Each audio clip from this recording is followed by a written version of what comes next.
ગમે જ્ઞાતિમાં ગમે કુળમાં ગમે વણમાં જ્યારે દીકરી ઓળે ત્યારે બધા એમ જ કે તમારી દીકરી એવી અમારી દીકરી પછી વાંચી કોદાળા કાઢા બતાય અજમલ આને કેવું દુઃખ લાગ્યું સગા વાલા પણ મેણા મારી જશે એક શબ્દ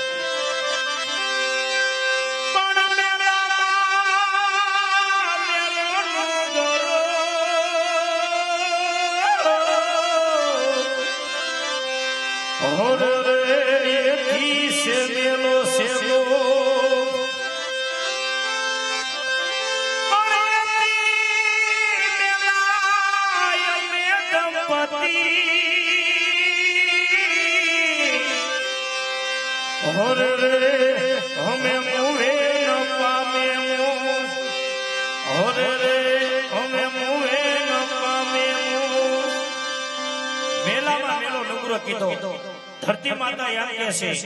મોટા મોટા જંગલો મોટા મોટા પહાડો મને એનો ભાર નથી લાગતો મને એક નુગરા માણસનો ભાર લાગે છે આપણને ગમે એવા સત્પુરુષ મળી જાય એની પાછળ કઠી બંધાને ગુરુ બોલે જોઈએ એથી નો લોભ એટલે લોભીઓ નો ધર ખાવા દે નો ધર ખવરાય એથી મેલા દંપતી અજમલને કીધું વાંજિયા એમના ઘરે ગમે તેટલી સંપત્તિ છે ગમે તેટલી મિલકત છે ગમે ના લાખ બેંકમાં પડ્યા હોય આવીને એમને પૂછું તારી પાસે કેટલા લાખ બેંકમાં પડ્યા છે આવીને એમ પૂછું તારી પાસે દીકરા કેટલા આ સંપત્તિ અજમલ રાજા દુઃખ સહન કરી મેણાના માયા હાથ બાર મેલી જંગલમાં તપ કરવા માતાજી પાસે રજા લેવા માતાજીને શું કહેવા લાગ્યા છે અરે હા સતી આજ આપણે મારવાડની રયત તો મને મેણા બોલતી હતી સતી પણ આજ 2% પટિયાર એ પણ એવા કડવા વેણ બોલીને ગયો છે કે જેના એક એક શબ્દ આજ મારું કાળજો વિદાય છે સતી તમે જે કીધું કાર્ય મેં પરિપૂર્ણ કર્યું છે તો હવે મને વન જવાની રજા આપો અરે સ્વામીનાથ તમે વન જશો તો અમે નોધારા થઈ જઈશું માટે હું તમને વનમાં નહીં જવા દઉં એ હઠલા રાજા એ હઠ ને હવે મેલો કે વનમાં નહીં જવા દઉં રે હઠલા રાજા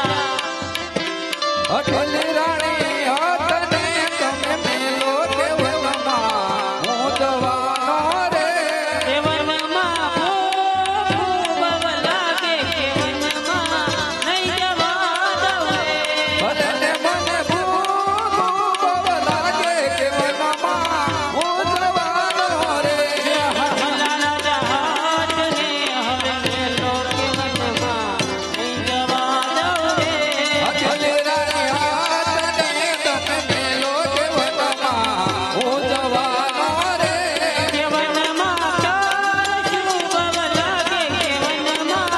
નહીં જવા દઉં રે ભલે ને મને તાર શુભ લાગે કે વનમાં હું જવાનો રે હઠલા રાજા હઠને તમે મેલો કે વનમાં નહીં જવા દઉં રે